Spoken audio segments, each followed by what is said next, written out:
اس video میں ایک شخص کو ایئر لائن کے عملے کو نشانہ بناتے ہوئے دیکھا جا سکتا ہے۔ انڈیا کے زیر انتظام کشمیر میں ایک انڈین فوجی افسر کی جانب سے ایئرپورٹ پر ملازمین کی مار پیٹ کرنے کے الزام میں پولیس نے ان کے خلاف مقدمہ درج کر لیا ہے۔ Indian airline SpiceJet کے مطابق فوجی افسر کے سوٹ کیس کا وزن 16 کلو تھا، جو رولز کے مطابق 9 کلو زیادہ تھا۔ اضافی وزن کے لیے پیسہ مانگنے پر افسر نے چلانا شروع کیا اور بورڈنگ کا پروسیس پورا کیے بغیر جہاز کے ایرو برج کی طرف جانے لگا۔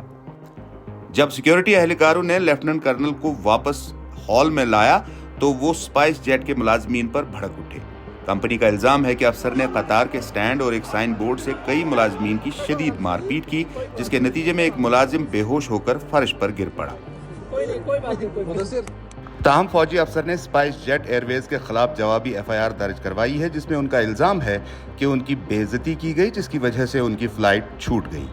انڈین فوج نے بیان میں کہا ہے کہ وہ اس واقعے کی تحقیقات کر رہی ہے۔